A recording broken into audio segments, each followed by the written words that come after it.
Hello and welcome to Your United Way, a show all about connecting you with your community. We are glad you're joining us today for a very special segment about volunteer opportunities in Paducah and McCracken County. I'm your host, Ashley Wright, and I'm also the Executive Director for the United Way here in Paducah and McCracken County.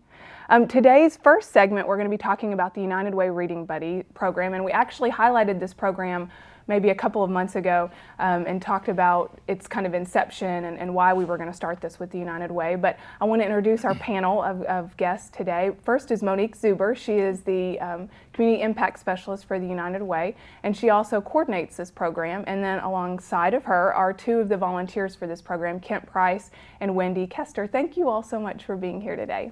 Pleasure. Monique, as I said, we have talked about this program before on this program, but some of our viewers may not be familiar with what the Reading Buddies program is doing. Can you give the community just a little bit of an overview of the program over the last several months? What we've done is we have volunteers from the community, and they come once a week to a local elementary school, and they spend an hour, part of the time eating lunch and part of the time reading one-on-one with a second grade student. How many volunteers were you looking for initially for this? We wanted to focus on one whole classroom, and we got so many volunteers that we're also pulling some children from other classrooms. We have 25 volunteers that are paired with reading buddies. And so they're coming once a week, and they're committed to that time. Were you surprised by the number of volunteers that were there and willing to help out? I have been, and I've really been pleasantly surprised with the commitment that they have, because they don't just come every week and half-heartedly do this. They're very committed, and they follow up with me if they have questions. So I've been pleasantly surprised at the initial response and also at the commitment that they have. Now, both of your guests here, Kent and Wendy, you all are both working, busy people in the community. Would you like to tell the viewers a little bit about why you got involved in the Reading Buddies program? Kent, if you want to go ahead. Sure, Ashley. I'm an attorney in town, and there are several reasons that the Reading Buddies program really appealed to me, and I think a lot of it goes back to just reading with my own kids. I have kids that are in second and fourth grade, and just the joy of reading with them is just one of the most engaging and intimate experiences and that you can have, and one of the joys of being a parent. And from everything I understand about successful child development, other than providing, just the basics of a loving home or food and shelter, to ensure child success is to improve and make them efficient and competent readers. And so when the United Way offered this program, it just seemed like a great way to volunteer and to hopefully make a difference in some child's life. I think that's one of the things that has been so highlighted to me as we've done some research on reading and young people, and I may have said this on the last time that we talked about this on the program, that children who don't learn to read proficiently by fourth grade, the realistic, I think what we can expect from them is that they're more likely to drop out. And so really, when we start talking about how to prevent high school dropout rate or lower the high school dropout rate, we really have to start when they're very, very young. So that, I think, is one of the reasons that we were so excited about participating in this. And I think you're right. It's such a wonderful bonding experience, too, between a mentor and a young child. Wendy, what about you? What caused you to be interested in this? Well, I could reiterate what Kent had to say, in that I've always had a great love for reading. My kids love to read. I've always enjoyed watching them read and reading with them. But a lot of my volunteer experience has been revolving around my professional status and serving on boards and helping out with fundraisers and other events of that nature. But this was an opportunity to really become more directly involved and to have a one-on-one relationship with reading with the child. I just felt like that was something that I could contribute on a more personal level, and not just contribute, but also be a recipient of what that had to offer. So I was very excited about it. I also have a couple of friends who are teachers and work in the school system, and just hearing some of the stories that they have to share about the things that they get out of working with children, it just inspired me to try to find a way to be able to do something similar to that. So. Well, what has been the most surprising about this experience for you all? You both have children, so you obviously, you've read to them, we talked about that, but just what made this experience different for you all? For me, it's just been the excitement that the child has had about the whole experience. I just have a wonderful reading buddy. Won't call him by name, but hello. And, every week, he and I both just look forward to getting together and sharing that time and deciding what books we're going to read on that day. And it's just been a wonderful time of bonding, and I'm seeing improvement over time, and so it's been very rewarding, like Wendy was saying. Wendy, what about you? I think for me, perhaps the most surprising thing was how difficult it was really to get started with it. I thought, just go in here, read some books, have a good time, and there was really more to it than that. So I underestimated how challenging it can be to work with children. And my reading buddy, he's got a wonderful, he's not, he just is a good kid. So he's not fidgety, or it's not hard to keep his attention or anything. So it's nothing like that. It's nothing like working with a troubled child or a troublemaker child. But just to kind of get them to trust you and to maybe engage them in what's going on and get their interest. But once you get that, it sort of goes on from there. But I think that was the most surprising thing for me, was that it wasn't just going to be going in there, sitting down and reading. Right. There was a lot more to it than that, and I think I underestimated, really how tough it could be. Well, it gives you a different, I think, respect for teachers that are working with children all day long. No question. Monique, maybe you can speak a little bit to the challenge that there might be, and that even though you're talking about one second grade classroom, what are the reading levels in that? What are the disparities between one child to the next? Well, that definitely, as you said, makes me respect teachers, because there is a large gap in where they are at their reading levels. And you have students who can't hardly read at all, and then you have students who are reading above their grade level, and maybe you focus more on building their self-esteem. So that's kind of challenging, and trying to train volunteers. We're going to hopefully focus on that next year. When you talk about the challenging aspect of coming in and kind of building that relationship, what are you seeing that progress? That you kind of talked, Wendy, before we started filming, about how it's one of the things you look forward to the most during the week is getting to go. But initially, it was a challenge, correct? Yes, as I told you earlier, on the very first day. They had an icebreaker with a magician, a guest magician magic show. And the magician would come around to each group of reading buddy and mentor and having them try to do this magic trick together. And my reading buddy wanted no part of it. He just was not interested. He actually sat with his back to me. So I really didn't know how to handle that. And the other thing that we tried to do was go through a list of interviewing questions. What are your brother and sister's names? What's your favorite food? He would have no part of it. He didn't want to tell me anything. He couldn't care less that I was there. So I went home that day thinking, wow, I'm completely not the right person for this. And I called a couple of my teacher friends, as I mentioned earlier, and they gave me some great advice, and it really has paid off, because now when I go there, the kids are all lined up, and usually my reading buddy is the first one in line. He has a big smile on his face, and he just cannot wait to get through lunch so that we can get to the library and start reading together. And it's just such a wonderful feeling to see that turnaround in really just a few weeks' time. It's incredible. One of the things that I know when we started thinking about this Reading Buddies program was not just encouraging reading and the love of reading in young people, but also that mentoring, and so that young people in this community would have another adult, hopefully, that was a positive role model. Reality tells us that there's probably many children in the classrooms today that don't have any other positive role models, maybe besides their teachers and volunteers like you all. So has that been an aspect of this opportunity that you weren't prepared for, that there would be a lot of mentoring that needed to be done before you actually got down to the academics of reading with young people? I can't say that there's been a mentoring relationship.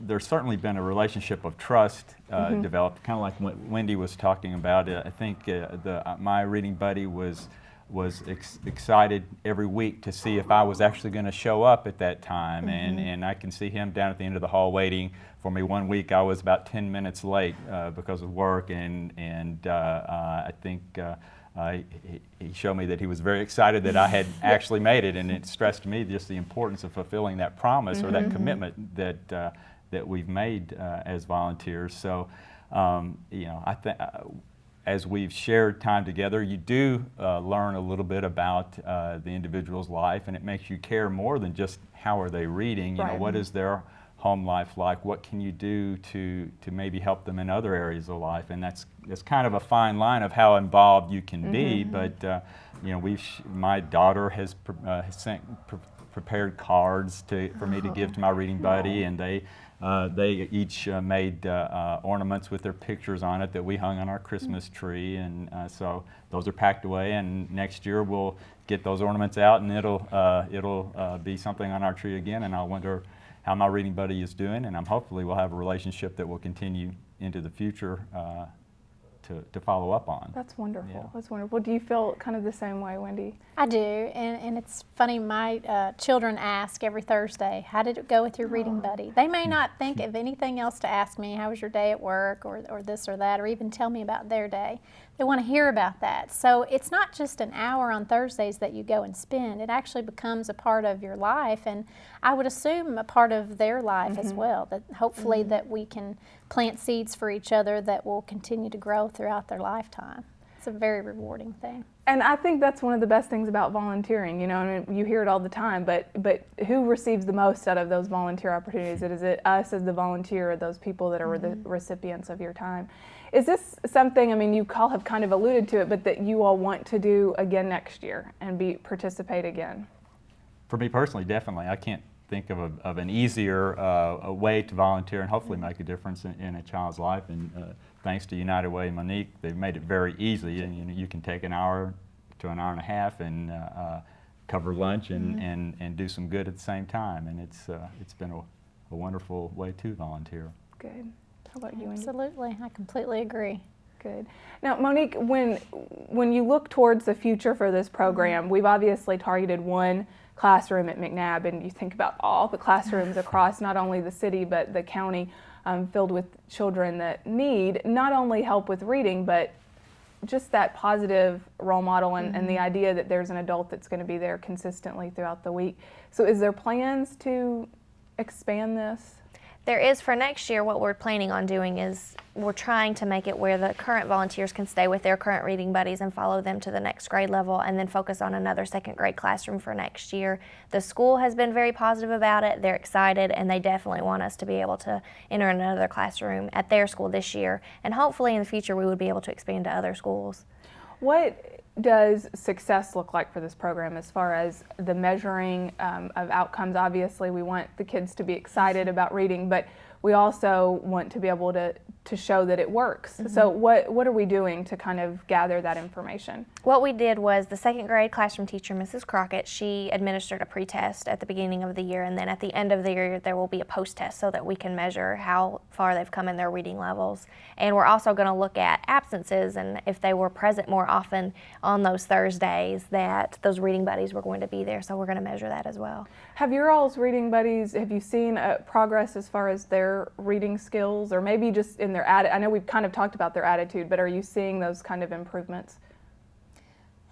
It's tough to say, especially if you're not educated in the identifying how children progressively read, which is definitely not my area of expertise. But I can see the level of interest has grown, where, you know, before maybe he would just look at the pictures and try to figure out, you know, what the words were, what the story was about.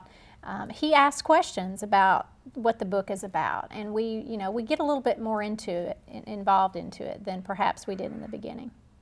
Kent, what about you? I think that's what I've noticed mainly is at the very start, my reading buddy was likely or prone to skip over words, or if he came to a word that he didn't know, he would just kind of blow past it and move on and try to figure it out from the pictures. But now he seems like he's willing to slow down and try to sound it out and really try to understand the context of the whole the whole sentence, and maybe hopefully his comprehension is increasing a little bit as a result of that. And I'm anxious to see how the results come out of the post testing for the program, to see how he's doing. But I think one thing we do when we're eating lunch is we'll talk about what books we read the week before. And I've been amazed, frankly, that he'll remember what it is we read. Sometimes I can't remember that, and I'm always, oh yeah, it's the one about finding the hamster, you know. And so it shows me that at least he's paying attention and absorbing, and he's got a good level of comprehension. So I'm pleased. Wonderful. Well, I want to thank you all so much for the commitment that you're making to these young people, but also to our community. And Monique, if there are people that are watching that would really like to do this next year, how do they get involved? All they would need to do is call or email me and know that it's just a 1 hour a week commitment, and I can get them any information that they would need about training we might have and things like that. Okay, great. Thank you all again. We appreciate your time, and we'll be back with our next volunteer opportunity.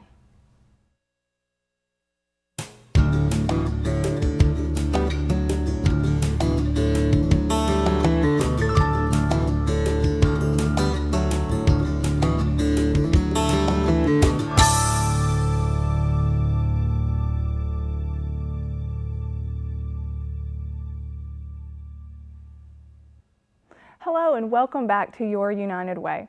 In our first segment, we talked about a new volunteer program that the United Way is supporting called United Way Reading Buddies. In this segment, we want to talk about a volunteer opportunity that has actually been around for many, many decades, and that is the Community Investment Committee, which is the committee in the community that helps decide how the funding that is raised through the United Way each year is distributed into the community. And so I want to talk with, again, Monique Zuber. Monique, thanks for being here. Monique wears many hats at the United Way. One of those is coordinating the Community Investment Committee, and Dawnette Van Cleve, who is a volunteer with the Community Investment Committee. So thank you so much for being here. Dawnette, will you tell us a little bit about, I guess, where you work, why you're involved with this committee, or how you got involved? Okay. My name's Dawnette Van Cleve, and I work at USEC Corporation. And my initial exposure to United Way was when I became an employee at USEC. They promote very much our involvement in the United Way, and so I became involved initially just through contributions, payroll contributions. And so little by little, though, I took a site visit, and all of a sudden people had faces and people had names, and it made a huge impact on me to want to get more involved. And so little by little, I went from site visits to becoming a solicitor, encouraging other people in our company to give, and then I became involved with campaign, and so little by little then I was given the opportunity to be part of the community investment, and I was really anxious to be involved in that. Well, I think that progression is so important, because you kind of hit the nail on the head that for a lot of people, when they contribute not only maybe to the United Way, but to any charity, sometimes it's just numbers. It's just, 100 people need these services. Exactly. And it's really when you get in and see those people that are in need that you start to recognize how those dollars actually impact the community. Monique, what does it take to be a member of the community investment? I mean, what kind of experience or knowledge do you have to have? Well, to be a community investment panel member, the only requirement we have is that you're a United Way donor. As far as time commitment, if we cover that as well, is there's a 1 hour lunch training that we have, and then there are 2 days we do site visits and budget hearings. So that's all it would take to be part of the community investment panel. So I always think it's important to highlight then that the people making the decisions about these dollars are actually donors themselves. So they've got a vested interest, but it's not not United Way staff making those decisions, Right. which I think maybe people don't realize. I don't know if you knew that right away, Dawnette. No, I didn't. I had no idea. I was just kind of in a vacuum, to be honest. I really hadn't even stopped to really think about it, and so I was extremely surprised whenever I found out the amount of detail that goes into deciding how the money is spent, and it's a very meticulous process, and it basically is the panel that decides, where the money goes. Well, let's talk about what that process is. So, kind of walk us through that. You turn in applications, but what does the process look like? Well, for agencies, we have 13 partner agencies who apply for various programs that are all very vital to our community. So they turn in those applications, and then we have 3 panels of people who all meet and decide how those our funding is allocated amongst these programs. The way that they do that is we have site visits. They go and they visit the different sites. They review each application for each program, and then we have a budget hearing reviewing how each program is planning to use their money. And then the panels get together and decide how the funding will be distributed. So when you go to the site visit, what is that experience like? Oh, it's amazing. I think I'm always impressed by the amount of need that's there. It's overwhelming often when you go and you see the needs that are in our community. But I'm always as impressed by the needs as I am the people that are there meeting those needs. They work there, it's their job, but they genuinely care. And we have just, our community, we are so blessed with the people that are serving in these areas. It's just, it touches your heart, it really does. I think it takes a special person to deal with some of those issues day after day It after really day. does. Just homelessness, sexual assault, child abuse, domestic violence, the list goes on and on. And before you were part of this process, did you understand how much need was going on or in the community? No, not really. My father's a minister, and so I grew up in a situation where that my family was all about meeting, and other people and needs, and but it was really limited to the scope of a church. And so to get out in this capacity was something completely, there are needs that I was totally unaware of, mental health issues, Yes. Those type things that, sure, you see some things like that in a church community, but yet this was so much broader, it was completely different. And when you go to the budget hearings, so what is that process like? They're coming into the United Way. Right. Well, when you get there, first of all, I was just amazed at the disclosure that before any money is in any way granted to anyone, the disclosure of how the money is being spent and what perhaps they've been granted money in the past, and so everything is right there in front of you. This huge notebook that you go through, and it's really interesting because there's such a wide assortment of people that are there. You've got people from banks who they go through number by number, all the tax information and all the budgets. Then you've got other people that are looking at the outputs and everything of. So it's very, very interesting. So it kind of has, I always talk about there's 2 types of people, the heart people and the head people. So you kind of bring in both of those types of people into this process. But it's interesting because you will have attorneys, there are just people, and so it's a really broad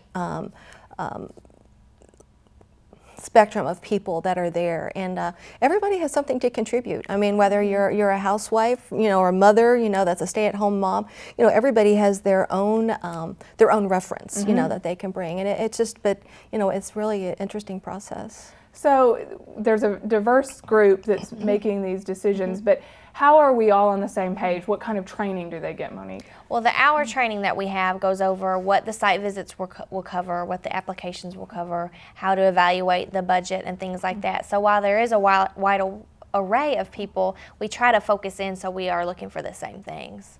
And is there anything different this year about how decisions will be made? We're adding a survey aspect that each panel member will complete over each program they review, and it's a program funding evaluation survey. And this will be able to compile what the overall view of each panel thought of each program, and we'll bring that to the budget hearing so that each panel can see what the overall expectations were. So trying to make it just more objective than each year, and I think that's hard, I imagine, because when you go in there and you look at all the need and you look at that bottom line dollar figure that every agency says they need to do their program at its highest capacity, what does that look like to have to say, well, we only have X amount of dollars? I think when I went into this process, I was just absolutely amazed at the stress. I really truly thought, this is going to be kind of a fun type situation. You know, I'm going to go in and I'm going to enjoy, you know, conversing with these people and looking through this. The stress, the responsibility of when you realize that these dollars they are going to change somebody's life, and these are real needs. This isn't something that you can just take lightly and say, well, you know, a few dollars over here, a few dollars. It's really it's meaningful. It's meaningful dollars, and the stress is it's tough. It's a tough thing to do. And because you know that all these, I mean, everybody's out trying to get the same dollars, but at the end of the day, despite wonderful programs, there's still tough It only decisions. goes so far. Yeah, and I that's one of the reasons I appreciate that it's not the United Way staff that has to make those decisions, because the reality is that we wish we could fund all of the agencies at their highest, at exactly what they've asked for. But it's so wonderful to know that there are people like you that are helping to make those tough decisions for us. And this year you're serving as a co-chair for one of the panels, is that correct? Right, that is correct. And which panel are you going to be co-chairing? Oh, goodness. Is it Care and Education of Children? Yes, it is. I've been in Strengthening Families the last couple of years, and this time I wanted to be involved in it with a different group, and just to broaden my experience, to just see some different agencies, and so I'm looking forward to this experience. Well, we really appreciate your leadership, Thank you. and it's wonderful to see the progression that you have made from just donating, which is so important, then all the way up to making decisions about how those dollars are invested in the community. And it is a real time commitment, so we just thank you so much for that, Donette.